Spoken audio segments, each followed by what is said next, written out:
Pemma suwe soyala sat mahal vimantanala tava alut lowak soyala api ammo piya salala nalanganai oya mage supem katawe මේ අද දැකපු ඊයේ දැකපු නේ උන්ට ගිහිල්ලා නලගනයි කියලා හැම එකම කියනවා සාමාන්‍ය මිනිස්සුන්ට අල්ලපු ගෙදර එකේ හැඩ හොඳට පේනවා ගෙදර ගෑණි දැන් ඉස්සර වගේ නෙවෙයි කිලුටු අඳින්නේ නේද නාහන්නේ නෑ දාඩිය ගඳ එනවා බලනවා කොර ගෑණි ඉන්න ලස්සන එහෙමයි කියන්නේ හැම එකාටම අල්ලපු ගෙදර ගෑණි ලස්සන මගේ ගෙදර ගෑණි නෙවෙයි එතකොට ඒකි කෙලින්ම කාලි වෙනවා වයිෆ් ගෙදර hina වෙනවා නම් ගෙදරම හැමදාම සන්තෝෂේ තියනවා ඒකි අඳෝනාව පටන් ගත්තොත් ඔක්කොම ඉවරයි ඇත්තද බොරුද හදවතේ උපන් සිනාවේ උල්පතයි ඔයා දයාවේ පෙම්මලක් වෙලා ලතාවේ තව අලුත් වෙමි ක්‍රියාවේ හදවතේ උපන් සිනාවේ උල්පතයි ඔයා දයාවේ පෙම්මලක් වෙලා ලතාවේ තව අලුත් වෙමි ක්‍රියාවේ නලංගනයි ඔයා මගේ සුපෙම් කතාවේ මම සාමාන්‍යයෙන් ඔය මිනිස්සු තනියෙන් ගන්න ඕන තීරණවලට බලපෑම් කරන කෙනෙක් නෙමෙයි ගෙදරට බෝතලයක් ගෙනල්ලා ෂොට් එකක් දාලා ගෙදර සෙට් වෙනවා නම් ඉතින් ඒකට මං එපා කියන්නේ මං කවුද? ඒක මං කවුද? හැබැයි මම කියනවා මේ බොණ්ඩ ඉගෙන ගන්න. අපේ උන් බොණ්ඩ දන්නේ නැති කමේ ප්‍රශ්නයක් තියෙනවානේ. බිව්වට පස්සේ බඩු පොලේ ගහනවා, ගෑණිට ගහනවා, ළමයින්ට ගහනවා, පට්ට කුණු අරප කියනවා මොන තුප්පයි යක්කුද?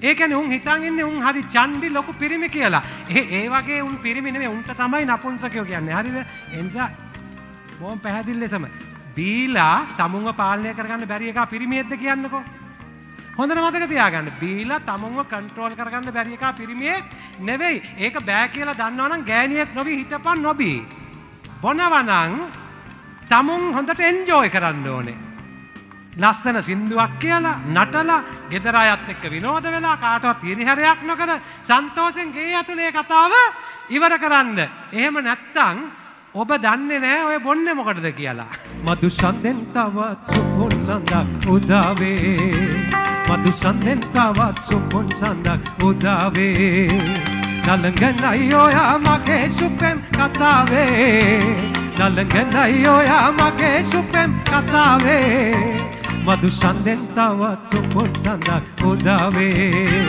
මදු සඳෙන් තවත් සුපුන් සඳක් උදාවේ මම රෑ එළි වෙනකම් බීපු එකෙක් නයිට් ක්ලබ් සිංගර් කෙනෙක්.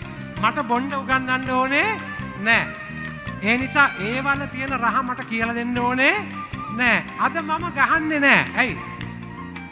මගේ ජීවිතේ සතුට ලබන්න මට අද ඒව ඕනේ නෑ. ඒ නිසා හැබැයි මම බොන කෙනාට බොන්න එපා කියලා කවදාවත් කියලා නෑ. ඒක තමුන් තේරුම් ගන්න ඕනේ.